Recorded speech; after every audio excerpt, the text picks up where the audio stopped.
Ang mabuting balita ng Panginoon ayon kay San Lucas. Noong panoong iyon, may isang eskribang lumapit kay Jesus upang siya'y subukin. Guro, aniya, ano ang dapat kong gawin upang magkamit ng buhay na walang hanggan? Sumagot si Jesus. Ano ang nakasulat sa kautusan? Ano ang nababasa mo roon? Tumugon siya. Ibigin mo ang Panginoon mong Diyos ng buong puso, ng buong kaluluwa, ng buong lakas at ng buong pag-iisip. At ibigin mo ang iyong kapwa gaya ng iyong sarili. Tama ang sagot mo, wika ni Jesus. Gawin mo iyan at mabubuhay ka. Sa hangad ng eskriba na huwag siyang lumabas na kayahiya, tinanong niya uli si Jesus, sino naman ang aking kapwa? Sumagot si Jesus, may isang taong naglalakbay buhat sa Jerusalem, patungong Jericho. Hinarang siya ng mga tulisan, kinuha pati damit sa katawan, binugbog at halos patay na ng iwan.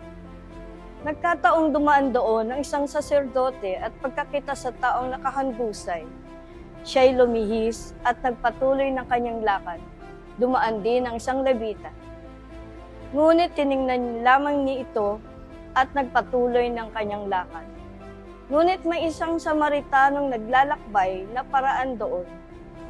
Nakita niya ang hinarang at siya'y nahabag. Lumapit siya. Binusan ng langis at alak ang mga sugat nito at tinalian. Saka isinakay ang tao sa kanyang sinasakyang hayop.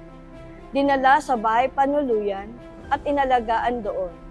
Kinabukasan, dumukot siya ng 2 denaryo. Ibinigay sa may-ari ng bahay panuluyan at sinabi, alagaan mo siya at kung magkano man ang kakulangan niya, babayaran ko sa aking pagbabalik. Sino ngayon ang palagay mo? Ang nagpakita ng kanyang pakikipagkapwa sa taong hinarang ng mga tulisan? Tanong ni Jesus. Ang nagpakita ng habag sa kanya, tugon ng eskriba. Sinabi sa kanya ni Jesus, humayo ka't gayon din ang gawin mo. Ang mabuting balita ng Panginoon. Ibigin mo ang iyong kapwa gaya ng iyong sarili. Matagal na itong nangyari, ngunit kapag napapakinggan ko ang ebanghelyong ito ng mabuting Samaritano, ay laging naaalala ang pangyayaring nakasakay kami sa jeep, pauwi na kami. Galing sa trabaho, na biglang napailalim, na binatilyo na nakabike sa harapan ng jeep na sinasakyan namin at nakita namin na may malaking sugat siya sa binti. Ito ay malalim, kaya ang sabi ng driver sa amin, pwede ba kayong sumama sa hospital? Pumayag naman kaming 3 magkakaibigan. Sa hospital, hinintay namin ang magulang ng binatilyo kahit gabi na. Yung pala ay nakasama ko sila sa prayer meeting ng charismatic. Napakabait ng Diyos at walang gulo na nangyari at nagpasalamat sa amin. Yung driver na kapag nakikita kami, hindi kami pinagbabayad. Manalangin tayo.